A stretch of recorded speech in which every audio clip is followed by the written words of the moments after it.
کەناڵی ئاسمانی پەیام و بانگەواز کە دوو کەناڵی دیاری کوردینە لە تەمەنی کارکردنی خۆیاندا خزمەتێکی بەرچاویان بە کۆمەلگای کوردی کردووە لە ڕووی پەروەردە و بیر و باوڕ و هەوڵدان بۆ چەسپاندنی دادگەری، بەڵام لە ئێستادا بەهۆی قەیرانی دارایی کە بەرەوکی ئەو دوو مۆمە گەشاوی ناو میدیای کوردی گرتووە لە بەردەم ئەگەری داخستندانە.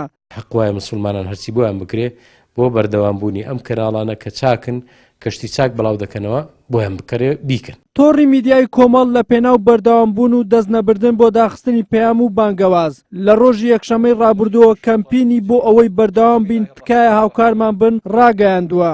کەناڵە باشەکان نەما چی دەبێتە جێگرەوەی لە ناو ماڵەکانی مە. زانایانی ئاینیش دەڵێن ئەرچی هەموو تاکێک و مسلمانێکی ئەو کۆمەلگایە کە هاوکاری دارایی ئەو دوو کەناڵە بکەن نەهێڵن ماڵ ئاوایی لە ماڵەکانمان بکەن، چونکە پەیام و بانگەواز هەمیشە هەوڵیان داوە خەڵکی فێرە ڕەوشت و ئەخلاقی جوان بکەن. لەو مینبەرێ بەڕێستانەوە داوا لە خێرخوازان لەخوا پێداوان دەکەم کە بەڕاستی یعنی وەکو ئەوی وایە کە ئینسان بارێکی قورسە بۆ قیامەت ئەمانە دابخرێن، خەڵکێک مادەی هەبێ پارەی هەبێ ماڵی هەبێ خەڵکانیش تر لەولا هەیبن هەیان بێ بچن سەر بکەن لە ڕۆژی قیامەتدا ئیوان حەسرەتە پەشیمان بوونەوەیە. بەڵام ئەوەی کە بۆ ئەم کەناڵانە دەکرێت کە بریتیە لەوەی کە بانگەوازی ئیسلام دەکەن شتی بۆ ئیسلام بەڵام دەکەنەوە بەڕاستی ئەوە گرنگە کە مسلمانان خوا پێداوان دەستڕۆیوان هەوڵ بدەن نەهێڵن کە بەڕاستی وەکو ئەو کاتی وەکو عیبێک دەبێت بۆ هەمومان کە کەناڵی ئیسلامی و کەناڵی دینی و کەناڵێکە باسی ڕەوشتی جوان و پاک و ڕەسەنی ئەم میلەتە دەکا ئەوانە دابخرێن. ئەم ڕیسالەی ئیسلام گەیاندنی پەیامی پێغەمبەری خوا گەیاندنی سونەتەکان و ڕێباز و دەعو و بانگەوازەکەی و ئەمر بە مەعروف و نەهی لە مونکەر بەڕاستی لە ڕێگای ئەم مینبەرە ئازادانەوەی ئەم کەناڵە جوانانەوەی ئەم کەناڵە پاکانەوەیە.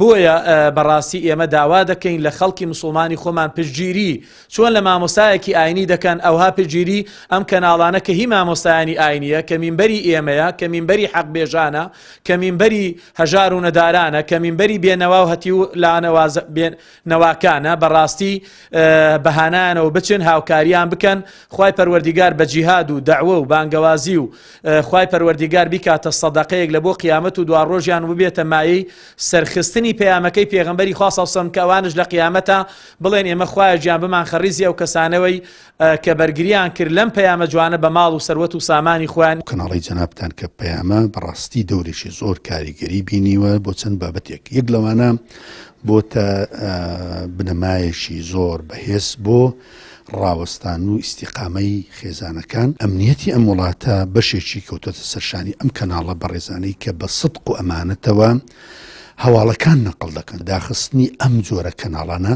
بێ ئومێدێکی گەورەی نیشتیمانی و ئاینی تووشی کۆمەلگا دەبێتەوە، چونکە بەڕاستی ئەو کۆمەڵک لە کەناڵە ئەلمانیەکان هەم نیشتیمانیشیان فرۆشت بە هەدەریاندا و هەم دینی خەڵکیشیان فرۆشت.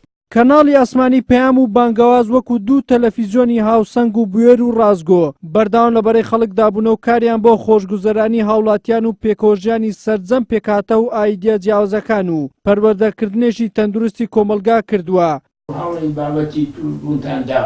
دکتۆر محمود عوسمان کە یەکێکە لە سیاسەت مەدارەکانی کورد پێی وایە بە داخستنی کەناڵی پەیام خەڵکێکی زۆر زەرمەند دەبێت. ئەوان توانیویانە شتێ بکەنەوە خۆی کەناڵێکی حیزبێکی دینیە، بەڵام لە عینی وەختا شتینەتەوەیشیان زۆر بڵاو کردوەوە توانیویانە هەواهەنگی دروستکەن لە بینی ئەو شتی دینی و شتینەتەوەی هەوڵی داوە تەوان ڕێی غێرە حیزبی خۆیان نابەتەنە خەڵقی تریش بڵاو کاتەوە. خۆ میزانکی حیزبی نیم چەندین جار مقابلیان لەگەڵ من کردو بڵایان کردوێتەوە و دەستکاریان نەکردو. داخستن باش نییە چونکە هەموو ڕێیەک هەبێ لە کۆمەلگا باشترە، بەڵامی تر جاری وهەیە ناچارە بن لەبەر دارایی و هێشێشەی تر هەموو ئیدارەی تەلەڤیزیۆنش سەهل نییە.